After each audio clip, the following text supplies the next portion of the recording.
They thought it was insomnia. They thought she was just dramatic. But what if I told you Kathryn Kuhlman wasn't waking up at 2 a.m. by accident? What if, while the world was sleeping, she was entertaining the presence of something divine? Something so real, so thick with glory, that it changed everything, not just for her, but for the thousands who'd later feel that same power rush through their bones. This is the secret she never preached. The hour she never advertised, but today we're unlocking it. They say there's something about 2 a.m. The rest of the world might call it just another hour, just a marker on a digital clock, but those who've been touched, those who've been called, know better. Kathryn Kuhlman didn't just stumble into the early morning hours by accident. No, it wasn't insomnia, and it wasn't routine. It was divine rhythm. It was a soul in sync with something far greater than time. There's a silence that falls at 2 a.m. that can't be found at any other time of day. It's not just the absence of noise, it's the presence of stillness. Streets go quiet, the air hangs heavier, the distractions fade, and for a moment you feel like the entire world is holding its breath. And in that breathless pause, something sacred begins to stir. People wonder why God seems distant, why the answers don't come, why the direction feels blurry. But they're listening in the loud hours, searching in the crowded moments. You see, the Holy Spirit doesn't compete with chaos.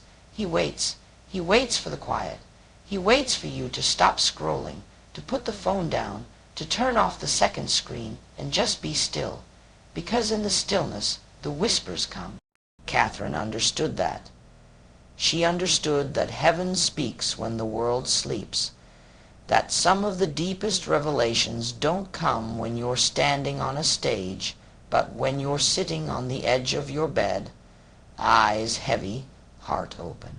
That's when she'd hear it, not always a voice, sometimes just a weight, a presence, like the room had suddenly changed temperature, like the atmosphere had bent itself toward her.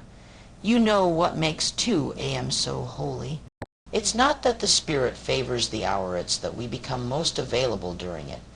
When you're not trying to perform, not trying to impress, when you're too tired to fake strength and too weary to carry pride. That's when your guard drops. That's when you're honest, and honesty is the birthplace of encounter. In those hours, Kathryn would sit with nothing but a whispered, "I need you." There was no crowd, no organ music swelling behind her. Just the shadows on the walls, the creak of the floor beneath her, and the quiet surrender of a heart that knew it couldn't go on without him. People only saw the miracles. They didn't see the midnight tears. They didn't hear the groanings that couldn't be formed into words. They didn't know that power doesn't come from presence on stage. It comes from presence in secret. Time and time again, she spoke of being awakened, not by alarm, not by habit, but by hunger. A hunger that pulls you out of comfort, a hunger that tells you there's something waiting for you in the silence. And once you taste it, once you've been kissed by that kind of presence, sleep loses its grip. Rest becomes something deeper, something eternal. Some nights it would come like fire, sudden, strong, undeniable. Other nights it was just peace, just the knowledge that she wasn't alone, that her weariness wasn't wasted, that someone was listening, and that kind of reassurance, that kind of peace that descends when the world is still and the soul is laid bare, that's more powerful than any sermon. That's more healing than any medicine. Because it doesn't just touch your body. It reaches into the broken places, the questions you're too afraid to ask, the grief you've buried beneath your daily smile. It's in those quiet hours that heaven starts speaking in your language. Not the language of your mouth, but the language of your soul. You start remembering who you are. You start hearing things like, "You're not forgotten, and this pain has a purpose, and I've been here all along." And it changes you Not in one giant moment, but slowly, deeply, like water shaping stone. Kathryn used to say, "The Holy Spirit is more real to me than you are." And people would laugh, or they'd stare, unsure what to make of a woman so in love with someone they couldn't see. But she wasn't trying to impress anyone. She was just telling the truth, because once you've been visited in the night, once you've felt heaven sit beside you in the stillness, human validation starts to lose its appeal. There's a reason why the ones who change the world are often the ones who walk alone in the dark before the sun ever rises. They've met the light in the shadows. They've found truth in the silence. And they've learned that sometimes the most important conversations don't happen with words, but with presence. So if you find yourself wide awake at 2 a.m., heart stirring, mind racing, don't rush to fix it. Don't scroll it away. Maybe you're not being haunted. Maybe you're being called. Maybe the one who met Kathryn in her quiet is ready to meet you in yours. Some doors only open in the dark.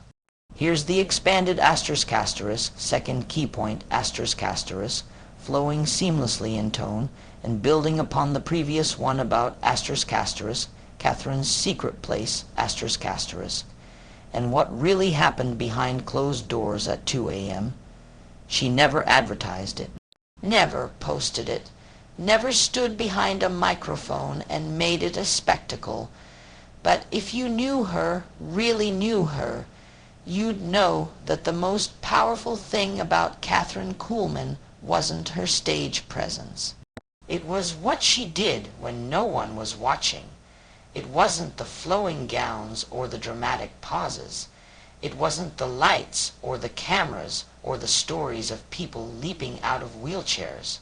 No, the secret wasn't the stage. The secret was the room. It was small, nothing grand, tucked away in whatever city she happened to be in that night. Sometimes a hotel suite, sometimes a borrowed guest room, sometimes just a corner in the back of a church office. But wherever she went, she made a room, not with candles or rituals or rehearsed words, but with presence. That's what made it holy. At 2 a.m., when the world was wrapped in sleep and silence, she'd slip away. No announcement, no audience, just her and the one she couldn't live without. She called it her secret place, not because it was hidden geographically, but because it was sacred. That's where she laid everything down. Her pride, her fear, her disappointment, her desperate need to be used, but only if it meant he was there. People don't realize this. They think she walked onto those platforms full of confidence and certainty. They don't see the hours before, where she knelt in a crumpled heap, whispering things like, "Don't send me out there without you." She didn't beg for power. She begged for presence, because she knew if he didn't go with her, no miracle was worth it. No crowd was worth it. No applause could ever replace what happened between her and God in those quiet moments. She had a ritual, yes, but not a religious one. It was a rhythm, a heartbeat, a way of returning to the only place that ever really felt like home. She'd dim the lights, pull the drapes, turn the world off and her spirit on, and then she'd wait, not in impatience, not in demand. She waited like someone who knew that something holy was about to walk into the room. And oh, when it did, she said the air would shift, the silence would thicken. Sometimes there were no words, no sounds at all, just the weight of glory, just the sense that something too large for the room had entered it. That's when she began to weep, not because she was sad, but because the presence was too much for flesh to carry. It broke her in the most beautiful way. It undid her, and that undoing, that's what gave her the power to stand before thousands. The world saw the woman who waved her hands and said, "Don't grieve the Holy Spirit." But few saw the one who buried her face into hotel pillows hours before, pleading, "Please don't leave me." That's the real Kathryn. Not the performer, the worshiper, the one who would trade every platform for one more touch in that room. That was her real sanctuary, her midnight meeting place, her upper room, and it wasn't glamorous. Sometimes it was cold, sometimes she was exhausted, sometimes she wondered if he would come at all, but she showed up anyway. That was the difference. She kept the appointment, even when there was no guarantee of encounter. Because real faith doesn't wait for feeling.